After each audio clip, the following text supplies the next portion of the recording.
Ce programme est financé par les amis et partenaires du ministère de Joyce Meyer. Et je crois que nous serions beaucoup plus enthousiastes à la vie. Et nous serions plus heureux si nous apprenions comment recevoir de Dieu tous les jours tout ce qu'il essaie de nous donner.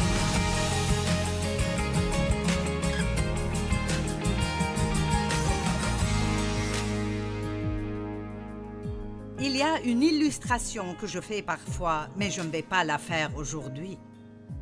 Si j'amène 10 enfants ici sur la scène, je ne les connais pas, mais je commence à leur donner de l'argent. Il n'y aurait aucun enfant qui refuserait de le prendre. Il ne serait pas soupçonneux. Aucun ne me dirait qu'il ne le mérite pas. Vous me suivez? Et ils le recevraient, et je les ai vus le faire, ils le reçoivent avec joie.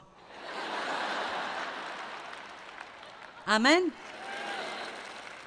Et je crois que nous serions beaucoup plus enthousiastes à la vie. Et nous serions plus heureux si nous apprenions comment recevoir de Dieu tous les jours tout ce qu'il essaie de nous donner. Est-ce que vous m'entendez bien aujourd'hui? Oh mon Dieu, recevez la bonté de Dieu. Demandez-lui, Seigneur, sois bon envers moi aujourd'hui. Et dites-lui, je sais que je ne le mérite pas. Et voici ce qui est vraiment bien. Je ne le mérite pas, je ne pourrai jamais le mériter. Mais tu es bon.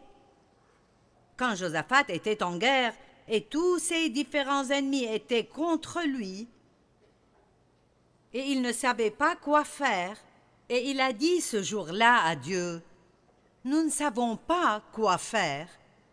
Et même si nous le savions, nous ne sommes pas assez forts pour le faire, mais Dieu, nos yeux sont levés vers toi. » Si vous ne savez pas quoi faire, vous devez juste connaître celui qui sait quoi faire. Et ils se sont tenus là et ils ont attendu Dieu. Et qu'est-ce que le mot attendre veut dire? Attendre avec espérance, s'attendre à ce que quelque chose de bien arrive à n'importe quel moment. Et là, Dieu a parlé, cette guerre n'est pas votre affaire, mais la mienne. Et ensuite, il leur a dit quoi faire. Allez, prenez position, tenez-vous là et vous verrez l'Éternel vous accorder la délivrance. Eh bien, la position de Josaphat était de se prosterner, de se mettre face à terre et d'adorer. Mais pendant qu'il faisait ceci, il a envoyé les musiciens chanter. Et ce qu'ils chantaient était « Louez l'Éternel car il est bon et son amour dure à toujours. Louez l'Éternel car il est bon et son amour dure à toujours. Louez l'Éternel car il est bon et son amour dure à toujours. » Ils s'attendaient à ce que Dieu fasse quelque chose. Ils s'attendaient à ce que Dieu les délivre de leurs ennemis.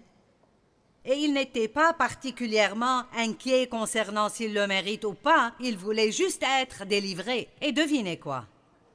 L'ennemi est devenu si confus que la Bible a dit « ils se sont entretués ».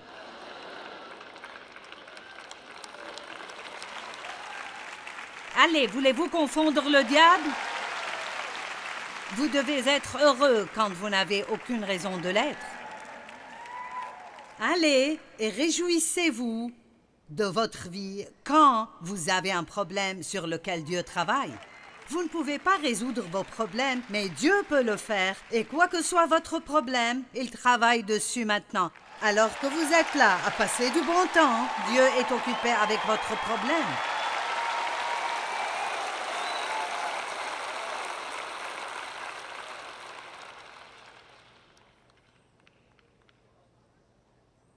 Recevoir et agir comme récipient et juste prendre ce qui est offert.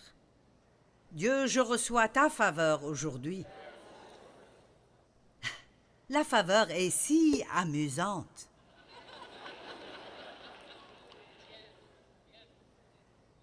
La faveur est d'obtenir la meilleure table au restaurant. La faveur est quand un vendeur que vous ne connaissez pas vous donne un coupon qui vous donne 20 $ de rabais sur vos achats. Ils n'ont pas besoin de faire ceci, mais Dieu vous disait, je vous donne la faveur. Allez. Ces choses peuvent arriver avec vous à tout moment et c'est la partie amusante de votre relation avec Dieu. Ce n'est pas juste les grands mots liturgiques que vous utilisez quand vous essayez de sembler religieux quand vous priez ou de s'assurer que vous suivez toutes les lois et les règles. Bleu.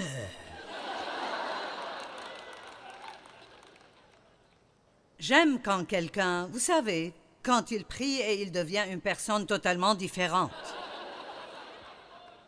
Oh Dieu Tout-Puissant! Oh! Et je ne me moque de personne, mais je dis simplement, soyez juste qui vous êtes.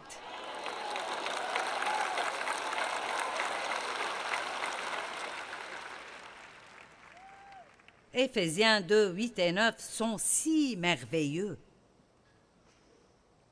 Car c'est par la grâce, la faveur imméritée de Dieu. Que veut dire imméritée? Nous ne la méritons pas. Que vous êtes sauvés, délivrés du jugement et participants dans le salut de Christ par le moyen de votre foi. Donc c'est par la grâce. À travers la foi, la grâce donne et la foi est la main qui reçoit. Allez. Vous n'achetez rien de Dieu avec votre foi. Tout ce que Dieu fait pour nous a été acheté avec le sang de Christ. Et il nous est donné comme don gratuit qui doit être reçu par la foi en Dieu. Et ce salut ne vient pas de vous, il n'est pas votre œuvre et ne résulte pas de vos propres efforts, mais c'est un don de Dieu. Ce n'est pas le fruit d'œuvre, le fruit de l'accomplissement de la loi. Personne n'a donc de raison de se vanter. Ce n'est pas le résultat de ce que quiconque pourrait faire, et donc personne ne peut se vanter ni se donner gloire à lui-même. Maintenant, le salut est un don totalement gratuit,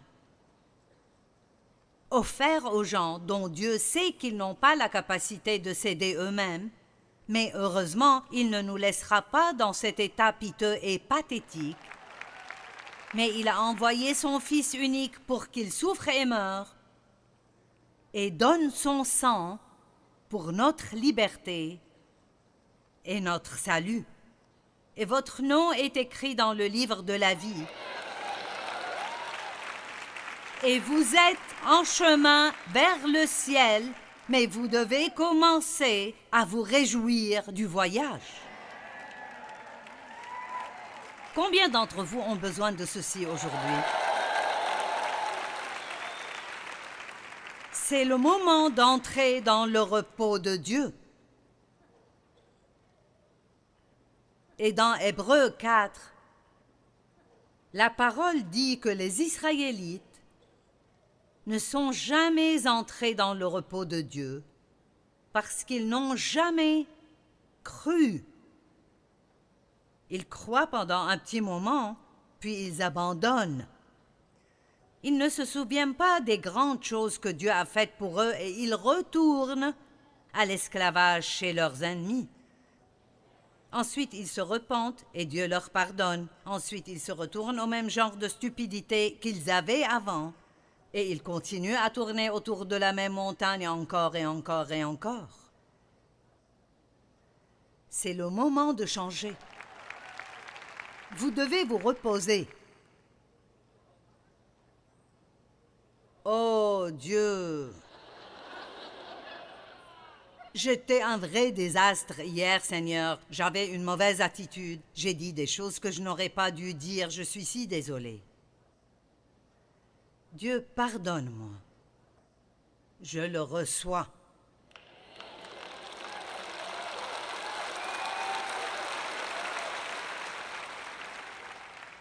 Et je dis au diable, je ne vais pas gaspiller aujourd'hui à me sentir mal à cause d'hier.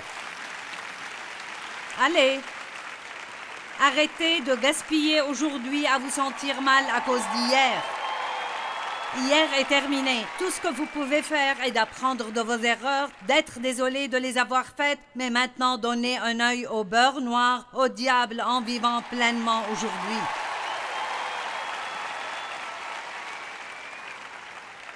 Waouh, nous nous amusons tellement. Maintenant, ceci est important. Vous ne pouvez pas donner ce que vous n'avez pas. Qu'est-ce que tu veux dire? D'accord.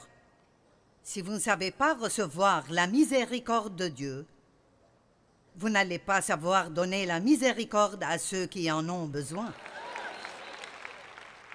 Si vous êtes dur envers vous-même, vous allez être dur envers les autres. Vous m'entendez? C'est une parole de Dieu.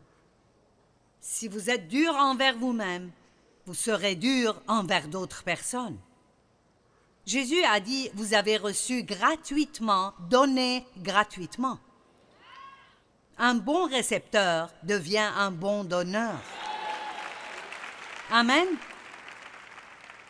Et vous aimez spécialement donner aux gens qui ne le méritent pas vraiment parce que c'est une façon pour vous de leur montrer l'amour de Dieu. C'est pourquoi aimer vos ennemis est si déroutant pour eux et pour le diable. Jésus a dit, c'est facile d'aimer ceux qui vous aiment aussi, mais je vous le dis, aimez vos ennemis, aimez ceux qui ont abusé de vous, qui vous haïssent. Et si vous faites cela, ce serait comme si vous leur mettez des charbons ardents sur la tête. Et avant que vous vous réjouissiez de cela, ce n'est pas comme si vous leur faisiez une mauvaise chose. Ces charbons ardents sur la tête sont l'amour de Dieu. Jésus a dit, vous serez baptisés dans le Saint-Esprit et le feu. Et ce feu est le feu de son amour. L'amour conquiert tout. L'amour gagne toujours chaque bataille. Apprenons à recevoir de Dieu les choses qu'il donne gratuitement par la grâce. Autrement, nous passons notre vie à nous débattre et à être frustrés. Combien d'années ai-je combattu à essayer de me changer? À chaque fois que j'allais à l'église, c'était juste une autre chose à ajouter à ma longue liste de culpabilisation. Parce que j'écoutais de bons sermons, mais tout ce dont le pasteur parlait, j'avais un problème avec, quoi que soit cette chose. J'étais d'accord avec lui, je rentrais chez moi et je voulais changer. Mais j'oubliais quelque chose. Je laissais Dieu hors de l'équation. Moi, j'allais le faire. Allez, vous me suivez? Et nous ne savons pas comment nous changer parce que nous allons d'une extrême à l'autre extrême. J'écoutais le pasteur prêcher sur le fait de trop parler, de penser avant de parler, et bien sûr, j'étais coupable parce que je ne me tais vraiment jamais. Et donc, je décidais très bien, je vais être silencieuse. Je rentrais chez moi et je ne disais plus rien. Allez, est-ce que vous êtes là aujourd'hui? Et puis, Dave me dirait, qu'est-ce qui ne va pas? Oh, c'est comme ça alors. Je ne peux rien faire comme il faut. Si je parle, on n'aime pas ça. Si je ne parle pas, on n'aime pas ça. Allez, vous savez. Vous avez fait ces choses. Dieu ne vous laissera pas vous changer. Il veut que vous receviez de lui et que vous disiez, Dieu, je suis d'accord avec ça. Je suis coupable et je suis désolé et je veux changer, mais je ne peux pas changer si tu ne me changes pas.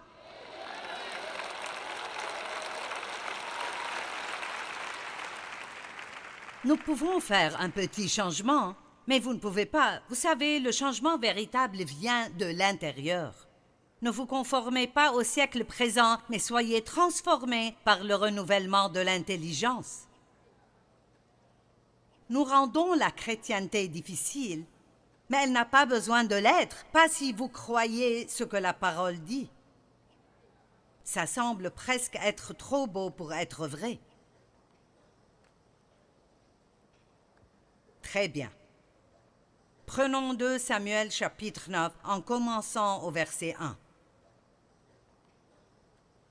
David dit, « Reste-t-il encore quelqu'un de la maison de Saül pour que je lui fasse du bien à cause de Jonathan ?» Maintenant, David et Jonathan avaient une relation d'alliance, tout comme nous avons une relation d'alliance avec Jésus. Restez avec moi. Et David a pris l'initiative et il a dit, « Reste-t-il encore quelqu'un ?»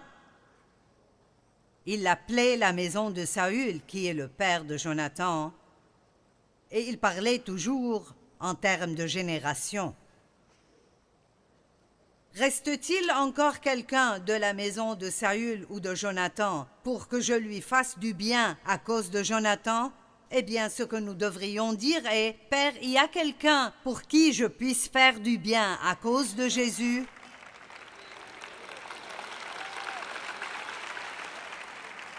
Même scénario. Pas « Est-ce qu'il y a quelqu'un qui le mérite ?» Il n'a pas dit « Y a-t-il quelqu'un qui mérite ma bonté ?» Il a fait une déclaration générale. « Y a-t-il quelqu'un pour qui je pourrais être bon à cause de Jonathan ?» Si vous cherchez toujours, si vous voulez aider quelqu'un seulement s'il le mérite, vous ne comprenez pas l'essentiel.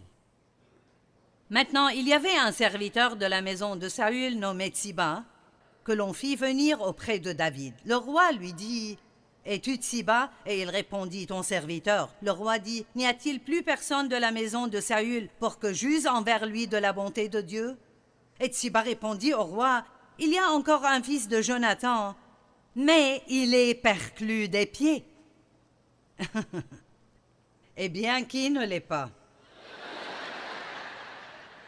Allez, écoutez-moi. Comprenez bien ceci.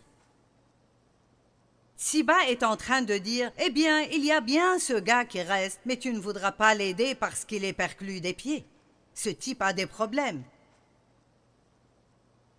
Tout de suite, David lui dit, « Où est-il » Et Tsiba répondit au roi, « Il est dans la maison de Makir, fils d'Amiel, à Lodebar. »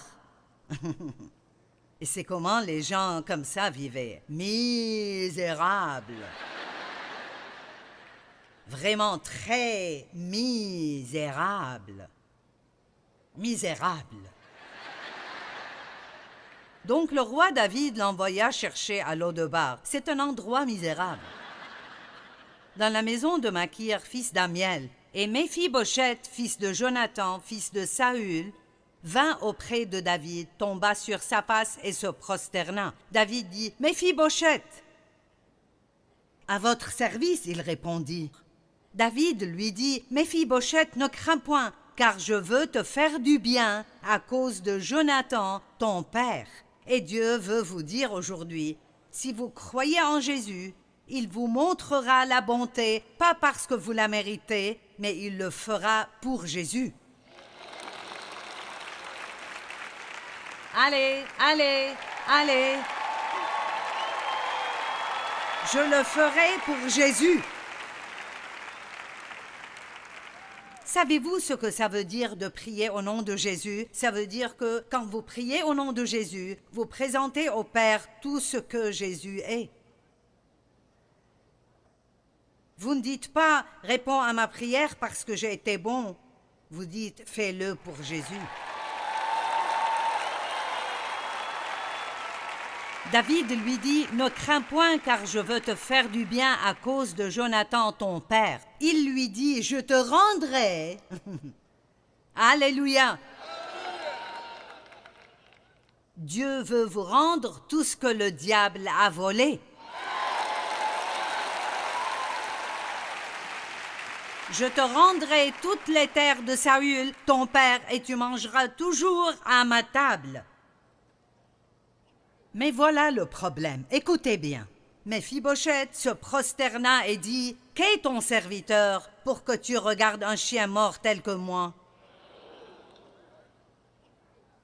Voici son problème. C'est ce qu'il pensait de lui-même. Et il pensait que ce qu'il pensait de lui-même, David le penserait aussi. Pourquoi aiderais-tu quelqu'un comme moi? Le roi appela Tsiba, serviteur de Saül, et lui dit, « Je donne au fils de ton maître tout ce qui appartenait à Saül et à toute sa maison.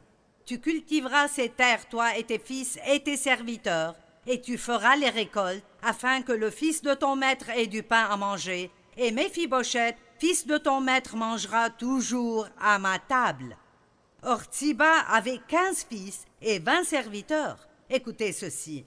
Alors Tsiba dit au roi, « Ton serviteur fera tout ce que le roi mon seigneur ordonne à son serviteur. » Et Méphibosheth mangea à la table de David comme l'un des fils du roi. Méphibosheth avait un jeune fils nommé Mika, et tous ceux qui demeuraient dans la maison de Tsiba étaient serviteurs de Méphibosheth. Et voici la suite. Méphibosheth habitait à Jérusalem, car il mangeait toujours à la table du roi. Il était boiteux des 2 pieds. Allez, avez-vous compris? Vous n'avez plus besoin de ramper sous une table pour ramasser les miettes qui tombent. Vous pouvez juste vous lever et vous asseoir sur votre chaise, et vous pouvez vous asseoir là comme des rois, bien que vous sachiez que vous êtes une épave et vous avez des problèmes à n'en plus finir.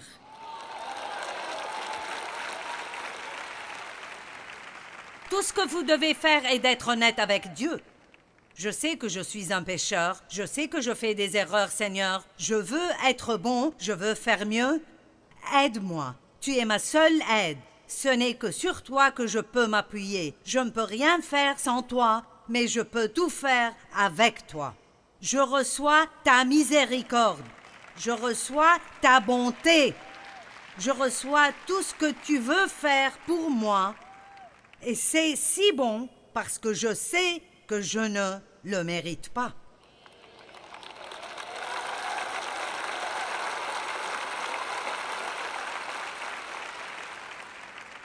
Et si vous n'êtes pas heureux maintenant, je ne sais plus quoi faire pour vous.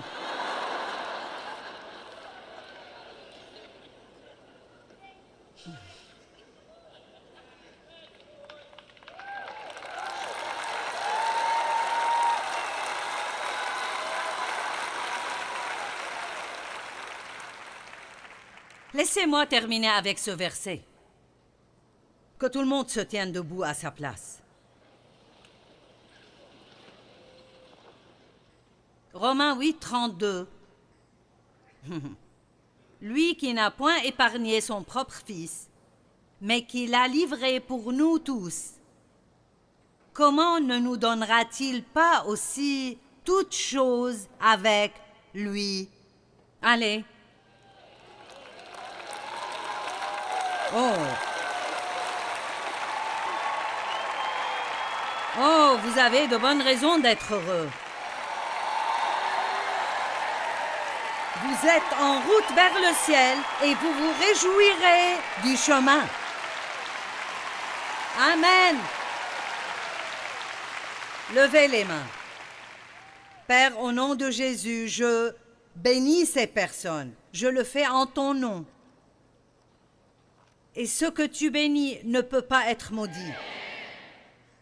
Je les bénis et je brise le pouvoir de toute malédiction qui a été déclarée sur eux.